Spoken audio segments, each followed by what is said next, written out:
welcome to the Future series, where we talk with real founders about building a business for the future, whether you are scaling your business currently or you are starting your new first side hustle. We aim to help give you the nuggets of information to help you succeed in the future of work and those little gems. So today we've got Jean Daho on the podcast from Akwatalents. How's it going, Jean? I'm very well, thanks. For inviting me. Really appreciate that. I'm very well. How about you? Oh, very well, thank you. Great to have you on. Where are you calling in from today? 'Cause you're somewhere in Africa, aren't you? Yeah, I'm actually in Cote d'Ivoire. I'm on a long business trip of a month and a half, pretty much. So that's pretty much a long business trip, I would say. Yes, in Cote d'Ivoire, in Abidjan. Yeah, the main city in Cote d'Ivoire there. I came in on Thursday, and since then it's been quite hectic, but I'm loving it. Excellent. I love it. Well, yeah, it'd be great for you just to give us a super quick overview of like Aqua and yourself and what you do. Yeah, absolutely. So yeah, I'm Jean Dao. I'm the founder and director of Aquatalent Limited. It's a recruitment company that placing bilingual candidates, mostly in Cote d'Ivoire, but in West Africa, in sectors such as banking, financial institutions, technology, insurance, and telecommunication. I mean, there is no two ways of saying that. Aquatalent, it's me. It's really about my story. I'm an Ivorian. I have the particularity of having lived pretty much all my life abroad, including the past 20 years in the UK. And 7 to 8 years ago, I felt a strong need of wanting to come back to Cote d'Ivoire. And I've realized, there's no clear pathway. And I was like, hang on a second, maybe let me use my recruitment expertise and create that pathway for myself and for others. So that's how the whole journey started. That's amazing. That's awesome. That sounds great. It would be great to maybe look back into when that first realization came into place and what gave you the idea and how you actually came to setting up Aqua. Because you were at a recruitment staffing firm before, weren't you? Yes, yes, yes. Yeah. I used to work for three recruitment businesses, but mostly from a back office standpoint, right? And when the whole concept started to kind of like take shape in my mind, for me, there were no other option than to actually become a recruiter because, I knew that's what I wanted to do, right? Using that recruitment expertise and skills to be able to, to break down a little bit that opacity of the West African market the way I was perceiving it, because I was looking at it from a candidate perspective. And I'm like, if myself as a recruiter, I'm actually struggling to find opportunities for myself, how about others then? So that's how the whole kind of like concept started in my mind. And to be honest with you, Anthony, I never really thought that I would create a business out of this. For me, it all started as a concept, right? A different approach of doing business, a different approach of which is very based on the human element, right? Because we're saying a lot human resources, but the human side of this becomes less and less relevant, right? It's all about resources. So I'm like, okay, let's go back to basics, right? And so the whole concept is kind of shaped around that, right? So if you add the bilingual element to it, because as I said, from West Africa, Cote d'Ivoire, which is a Francophone speaking countries, but all my experience, professional experience has been within an Anglophone environment. So I see myself at that kind of like bridge between not only two culture, but two region within West Africa itself. So yeah, I said that's quite a bit of a challenge, but that I'm relishing it, to be honest. Yeah, that's amazing. And were you in London before you moved back and you were looking Yes, at bridging no, that gap? yeah, yeah. Because the whole thing is, when I've started to kind of like my journey of saying, okay, I want to go back to Cote d'Ivoire. The key question was, how do I do that, right? Yeah, I don't have the network. I know pretty much no one, all the connections. So I was like, okay, how do you solve that issue, right? So I said, I'm going to use my expertise as a recruiter, not only create a concept, but create a business and at the same time create a community. Because again, as I was saying earlier, the whole human element, as far as I'm concerned, getting a bit diluted too much into the recruitment process. And I would say, okay, let's go back to basics, because bottom line is recruitment is putting people, connect people, right? So we only looking at, yeah, you have to make revenues. Yeah, that's all nice and good. But then again, in order to do that well, you need to have those connections in the first place, right? So I was saying to myself, let's get back to that mindset of, being genuinely human in our interactions with candidates, with clients, and when you add all of that into a West African perspective, which is my angle to that side of things, right? It helps me to create more than a business. It's actually a movement that I'm creating, right? The networking element, the linguistic element, you have the transactional element. So it's like, it goes, you might think it goes a bit everywhere, but there's three layers: the transactional one, the community one, and the linguistic one. But all of that for me is to help to create a more integrated West Africa, which is my dream from a linguistic standpoint. Has it traditionally been quite separated then, Um, from I a would say so. linguistic point? I mean, because when you have West Africa, it's quite a massive market. It's 400 million people, 15, 16 countries. But in reality, you have the Francophone West Africa doing their thing here. You have the Anglophone West Africa doing their thing here. So they're not really integrated as much as they should as a unique market, at least the way I'm seeing it. Because every time we're using those words of Francophone Africa or Anglophone Africa, I think we are missing opportunities. So my positioning within the market is to say, hang on a second, I'm actually going to be that person that will bridge that gap by providing the human expertise that can operate on both sides of the fence, while at the same time creating that ecosystem where people can move freely, into that ecosystem. And, even the name Aquatalent, it actually comes from that, right? Because in a traditional in one of the traditional language in Cote d'Ivoire and Ghana, you say Aquaba, which means welcome, right? And, you say that in Ghana and in Cote d'Ivoire, but Ghana speaks English and Cote d'Ivoire speaks French, right? So I'm actually saying those two languages that actually separated us from a colonial standpoint, I'm going to use them as a way of reunification. So, it goes way beyond just the recruitment side of things. It's actually a movement, a concept, an ideology. That's awesome. I love this whole idea of providing value, bringing community, and then sort of offering something first, like paying it forward, obviously. And that seems to be what you're doing here, obviously, building that community first, and then looking to add value, Exactly. and then be able to bring in the business elements of transactional size as well. How have you found that? Because you've Exactly. got Aquatalents community as well, haven't you? Is that a separate Yes, side of it? yes, Is it all bundled in? yes, yeah.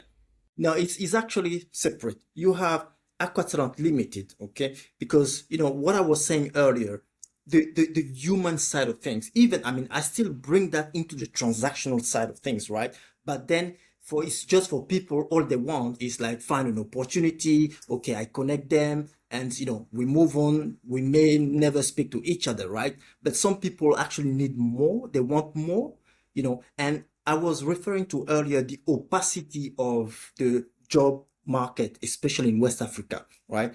And it's pretty much everywhere. Your network is your net worth, right? It will help you get so far in life. But when it only comes down to it, there's something wrong. If does it mean because I don't actually have a network that I will never have the opportunity to find any good, nice job or whatever? And that is so prevalent in West Africa and in Africa overall. And for myself, that didn't actually have that network initially, I was saying, I'm going to let people have their own network and I'm going to build mine, literally. So as a recruiter, I'm identifying certain type of profiles, that I can see, okay, they can bridge that gap linguistically, they have the expertise, and I'm just sharing that vision, which is bold, which is sometimes crazy, but for every member that actually joined the community, we are about 117 now in 15 countries, right? I had at least 5 or 6 rejection, but that's a numbers game. I embrace that actually. So yeah, Yeah, it's interesting. It reminds me of a saying a friend of mine said, which is you need to be a gardener in business, not a carpenter. So you need to be able to go around, plant seeds, water them. Some might grow, some might not, but you've got to keep going with a smile on your face and that sort of mindset rather than being a carpenter and trying to exactly, shave everything into the perfect fit because it doesn't work like that. exactly, exactly. And to be fair, Anthony, the way I'm actually going about the whole thing, it's not for everyone, and I completely get that. Sometimes, because the segment that I'm more interested in, is their executive search side of things, all right? Because I want to be in a couple of years being recognized on the market from a West African standpoint as the recruiter of CEO, right? That's my ambition, and I'm quite blunt about it, to be honest. But to get there, I've realized that, the networking element has to be fully integrated into what I'm trying to accomplish, right? Because all these, those market information, these relationship, they can't be built overnight. So you actually have to take time to be intentional, but not fake. And I'm very clear on that distinction, right? Being intentional is like, okay, I'm speaking to Anthony right now. You're saying, yeah, in maybe 3 weeks, I have this thing that bothering me that I have to deal with. I've registered that. In 3 weeks, I will be reaching out to Anthony and say, hi, Anthony, how did you manage that thing? Something as simple as that. But people don't do that enough, in my view. Yeah. It's authentic. It's the little things. The little things are the things that matter the most.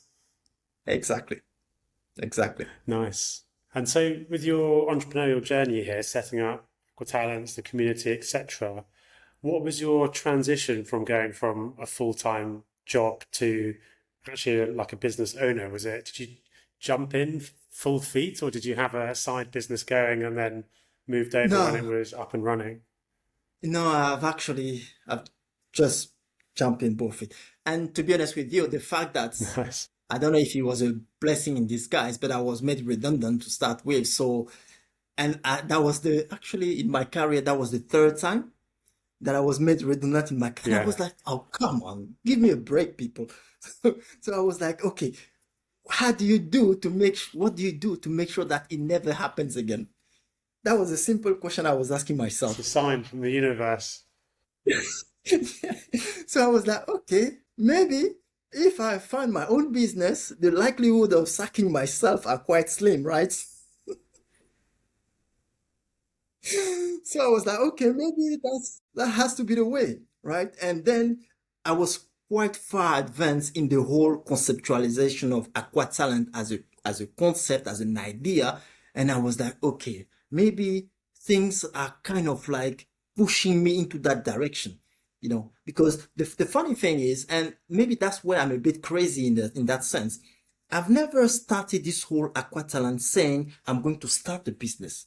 I was saying I'm going to develop a concept, and it's that concept that led me towards the business side of things, towards the community side of things, towards the linguistic element of things, right? So, and to be honest, I've never thought I was even had an entrepreneurial mindset. To be honest, it just happened, because when you're confronted to something, you just have to somehow find a solution, and that's what I've been doing for a bit more than a year and a half, pretty much. So yeah, Yeah, well, it's definitely that entrepreneurial mindset. 'Cause I know there's so many case studies of it that you would look at doing something, or like you said, conceptualizing this idea and then just going with it and seeing where it takes you, whether it takes you down this talent route, the community route, etc. And that happens with so many businesses. They start as one thing and end up something completely different, but it's all through that journey. How exactly, exactly. from like a mindset point of view then as well, with you starting on this Yeah. journey, surely you'd have had some like anxieties or stresses not being in full-time employment, needing to make it work. How did you find that process? You know, that's a very good question. And this is something for me the best way to deal with, and this is what I did for myself. And to be honest with you, I wouldn't classify myself as a coach, but sometimes I ended up being one just for what I'm saying to people that like, hang on a second, what you're saying actually makes sense, right? So when I decide, I need to do something about my current situation. And I was brutally honest with myself. I've actually did a presentation for myself, literally say, okay, what do you want? At this moment in time, that's your situation. What do you want? If what you want is here, what's the gap between those 2 points? How do you fill that gap? Right? So I was brutally honest. Okay, that's what you have. That's the skills you have. This is missing. What do you get? How do you get those things? So, and through that process of, of actually putting on a piece of paper saying, this is what I want, I had no other option than to put myself into the action. And once I was able to put that into a bigger picture, like all those little steps that I'm doing fit with that narrative, fit with that bigger picture. So, and it literally changed my life. And I'm not even joking when I'm saying that. I'm just giving you an example. Before actually even, starting this whole journey of Aquatalent, I was, I'm not saying that I was wasting my time, but I was lacking focus, right? Because I was, doing things here, left, right, and center, trying to chase every, situation that was coming on my plate. And I realized, okay, the question now that I'm asking, that very action that I will be doing now, talking to you, how does it fit my purpose? It does, because I'm actually explaining that very concept to you, right? And through you, through your audience, and through that audience, through their own network, right? So I don't see that as a waste of time per se. And I'm applying that to every single action that I'm doing. And it's almost a bit, I don't know how to say, it's very difficult to put word to it, but I made my life so much easier because I'm only asking myself that question. What you're about to do now, does it fit your purpose? If it doesn't, don't waste your time with it. It's that simple. I absolutely love that story. That's something that I think is so important that a lot of people don't do, which is actually look at what you really want. People, I know, like I've had it before where you find yourself in this drifting state where you're just doing like the job every day, this every day. It's ticking some boxes, but not all of your boxes. And you always have that little bit of want or that little thing niggling you inside saying you could be doing something else. There could be something else that you could be doing. And it's only, obviously for you, it was like your situation being forced into it to actually self-reflect and look at where you are, where you actually wanted to be in terms of your purpose. For Yes. like a lot Yeah. of people, like even just taking a weekend away or going to one of these like unplugged camping weekends where you don't have any devices and you can just be to your thoughts and think about life and where you want to go and what you want to do.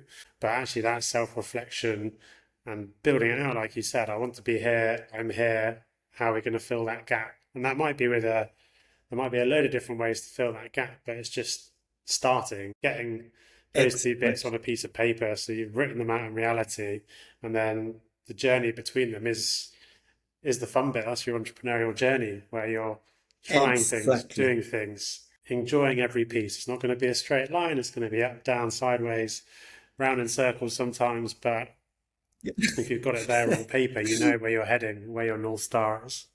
Yeah. And the funny thing is, it's, I mean, this is how, because that's the type of person that I am, right?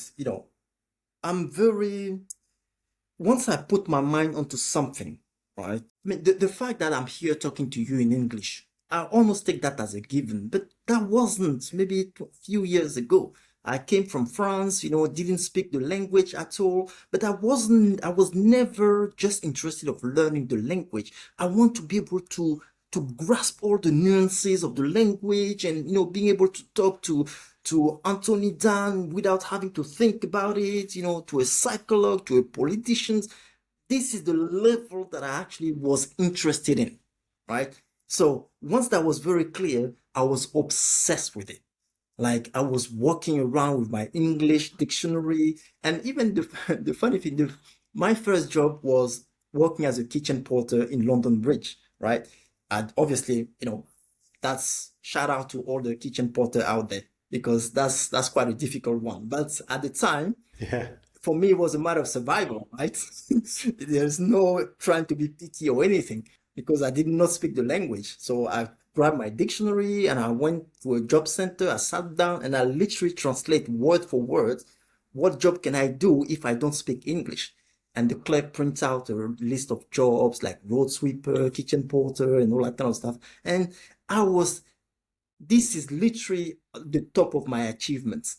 And I'm saying that to my daughter all the time. Doesn't matter your circumstances, you find a way. Let people worry about judging and that doesn't concern you, right? Because the thing is, people define themselves by what they do rather than who they are. So the earlier in life you are able to define who you are, the better you will be. And funny enough, I was able to do that quite early in my life. Yeah. That's that's super interesting as well. You say that because it's so true. A lot of people don't know who they are. You can be lucky and discover that early in life, but it's one of those things where you might need to go through, make some mistakes, find out who you aren't, to then come and discover who you actually are and grow and learn into that person, which is all again all part of the journey, all part of the journey. Exactly. I was saying you have to love that journey. And for me, what I'm doing now with the whole concept of Aquatalent, it's not because I want to be rich or whatever. This will be a consequences, but it's not the end, right? I'm actually loving the fact that, when I started, for instance, building that community from scratch in my bedroom in London, and I was calling some CEOs in Ghana, CEOs in Cote d'Ivoire, and saying, hey, I'm that Ivorian here, your brother here, living in London for the past 20 years, but I'm homesick. So what can you tell me about this? And just having a conversation, right? Because, we're living in a world, especially from a recruitment standpoint. I'm not going to say being a recruiter, it's overrated, but we trying to make it something that it's no longer a human endeavor, if you see what I'm trying to say. So it's a case of Yeah. bringing that back to what it was initially, which is a human adventure. And that human adventure can lead to financial rewards and all that kind of thing. But if you approach that from just a pure financial standpoint, I mean, don't get me wrong, it works for others, but that's not my business model. It is not, because it's for me, it's Yeah. all What about so alignment. so what does the future of Aquatalents look like then? I know you said obviously the human element, we've got this big Yeah. monster called AI that's coming in and revolutionizing a lot of processes and automating a lot of the non-human bits, the admin, and being able to give us a bit more time to build those relationships. But how are you using AI within Aquatalents, and are you? And sort of what's the future of Aquatalents over the next 5 years? Okay, that's a very good question. And to answer this question, I'm going to use an analogy. We living in a tech world where the technological advancement is out there. You sometimes you struggle to keep up with that.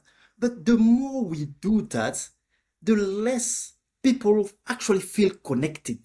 At least that's my view. We have all the tools that are there, but people don't even talk to each other anymore. So that's one assessment that I'm making. Okay. If you look at, for instance, I don't know if you love your cars, but if you have a nice kind of like car from the 60s, that very original car, that car will actually be more expensive than, the newest car on the market because the scarcity, right? That car in its model is not produced in massive quantity. So people long to this personal thing, despite the advancement of AI, the technological stuff and all that kind of things, but there is still a longing of that human connection. But no one wants to bother with that anymore. And for me, that's where Aquatalent trying to nail the gap between the longing and the technological advancement. Because I'm using AI, right? From let's say, I'm working on a role, trying to, to have a very quick assessment of what would be the best candidate based on the client requirements, right? I don't have to go through every CVs, and based on those, maybe those 3 recommendations from the AI tool, I'll say, okay, now it's time to have a human conversation with those 3 lads or girls, right? And, and assess certain things that AI will never be able to do, which is called gut feeling. And I'm sure as a recruiter, you're like, okay, I'm hearing all the right answers, but there's something not quite right. That's your gut feeling. AI will never have that. So that's where I'm at with this whole thing, right? But in terms of the next 5 years, okay, from an Aquatalent perspective, I told you earlier that my open ambition is to become a recruiter of CEO in West Africa, okay?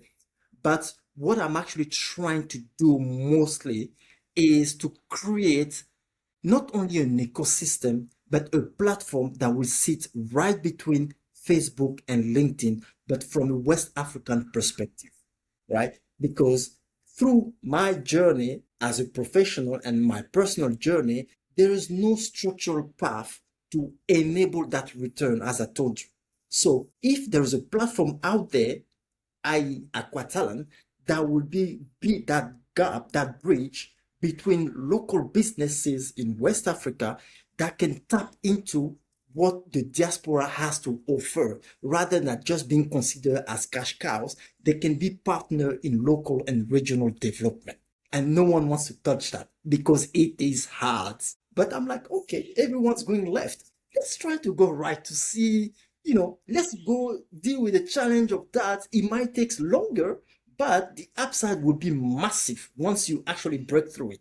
And that's the journey that I'm on now. Well, the bigger problem you solve, the more value, obviously, you're worth. But look, Jean, it's been super fun to chat to you and have you on the podcast. Before we do wrap up, if anyone is really interested in your journey in Aquatalent and want to reach out, what's the best way to get in touch with you? I've got a website to start with, which is aquatalent.com. I've got a LinkedIn profile also. You can send me an email on contact@aquatalent.com, and I've got a Facebook page also. So I'm quite visible out there. Don't you worry. If they if they want to find me, they will. Excellent. Well, look, thank you so much for coming on, and thank you everyone for listening. See you next time. Thanks for having me on.